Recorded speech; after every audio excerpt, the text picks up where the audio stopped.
Ouais, carrément, j'ai surfé hier, il y a des bonnes vagues. Mes petits chemins secrets, mes petits chemins de traverse. Ouais. C'est les coins un peu reculés, ça. Je suis pas mal sur mon petit coin de paradis.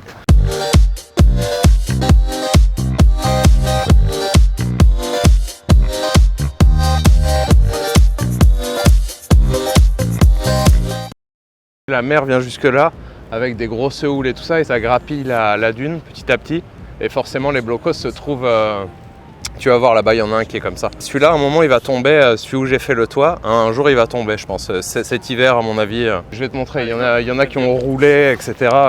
Il y en a, j'ai peint toutes les faces du truc à force, tu vois chaque année il roule et donc du coup j'ai peint toutes les faces.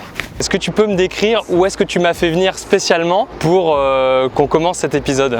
Je t'ai fait venir sur mon spot de prédilection au Cap Ferret, mon Eldorado, l'endroit où j'adore peindre, été comme hiver. Je te fais crapahuter dans la dune un peu. Le but c'est que tu vas me montrer, si j'ai bien compris, tout un paquet de blocos sur lequel tu es allé peindre. Ouais. Qu'est-ce qui te plaît dans cette pratique-là ? Déjà le cadre est magnifique, peindre les pieds dans l'eau c'est quand même extraordinaire. Ces murs ont une histoire, tout est en pleine nature et j'adore ce contraste. Ils sortent du sable, ils se découvrent, ils se font enterrer dans la dune. Normalement les murs c'est statique et ici le terrain est tellement mouvant et changeant que forcément l'architecture en prend un coup. Mon travail se nourrit clairement de cet endroit qui a une intensité historique plutôt carrément négative et de voir quelqu'un réhabilité redonner vie à quelque chose comme ça, les gens sont en général ravis.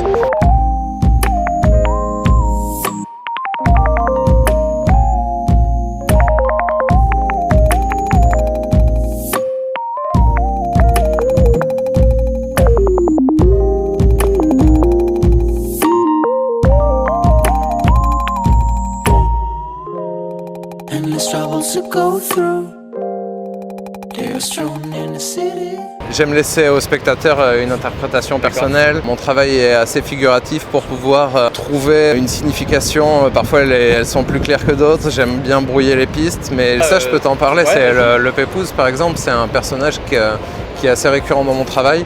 Ça faisait quelques années que je l'avais mis en vacances et là j'ai trouvé cette place assez cool pour lui.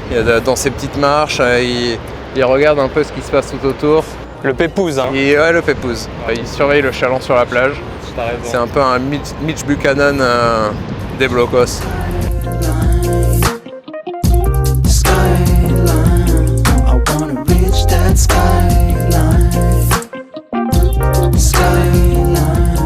Et comme je te disais tout à l'heure, mon style n'est pas constant. Là en ce moment je suis plus figuratif qu'à d'autres moments.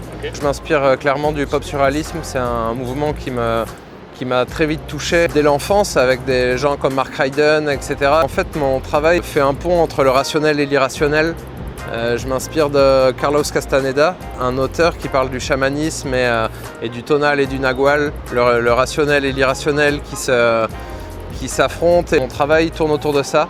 Donc parfois plus abstrait que d'autres. J'ai essayé beaucoup de techniques de peinture et les lavis à l'huile m'ont beaucoup inspiré. Quand j'ai réussi à faire ça à la bombe, j'ai trouvé un équilibre et faire des choses vraiment aériennes et transparentes qui se chevauchent, qui s'imbriquent. Mon travail d'atelier est nourri par mon travail extérieur et l'inverse également. Voilà, c'est essentiel d'avoir à la fois des choses précises et appliquées comme le travail en atelier et à la fois la spontanéité et le côté défouloir d'une grosse peinture qui est physique, quoi qu'il se passe. Ça, c'est le côté sportif de la pratique.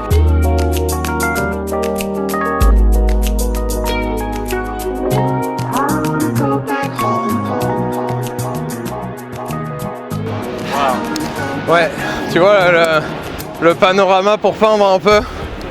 Ouais, c'est une des grosses pièces. J'adore peindre à plat sur le sol et avoir une vision d'en haut. C'est vraiment quelque chose d'agréable.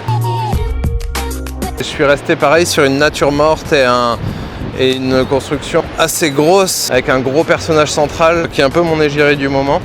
Je suis content du résultat et ce bleu et ce jaune font forte impression.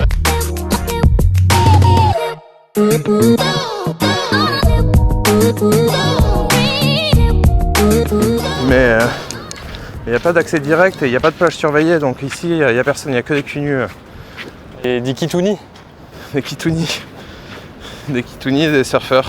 Dernière étape, on a un peu transpiré, mais écoute, ça vaut le coup, hein, on s'est bien baladé. On voit ce que tu as vécu là pendant les... Hein, une petite balade, je t'ai remis en jambe. Juste balade. J'ai ouï dire que tu avais besoin d'une petite cure de remise en forme et je suis là pour ça. C'est pas vrai, c'est pas vrai.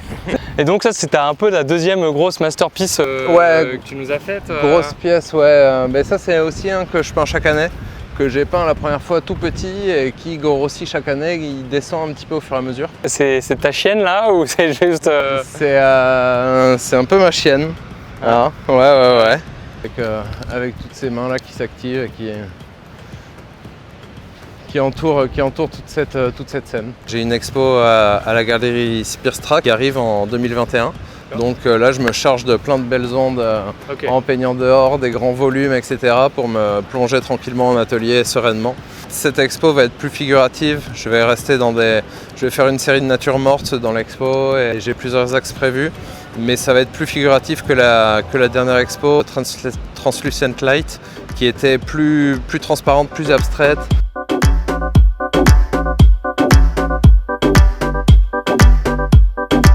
Là, cette fois, je vais essayer de me ménager des temps pour pouvoir aller un peu à l'extérieur parce que c'est vraiment mon poumon un peu. J'ai besoin d'aller m'extérioriser et de me dépenser. Au bout d'un moment, je finis comme un lion en cage dans mon atelier.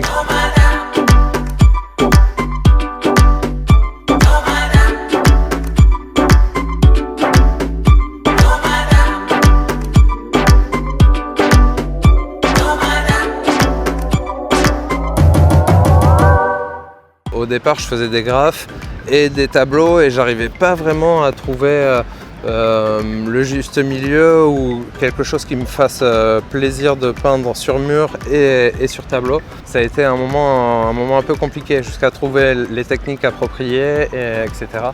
Et à essayer plein de choses. Et voilà, là, je me sens à l'aise dans les deux et du coup, tout se nourrit bien.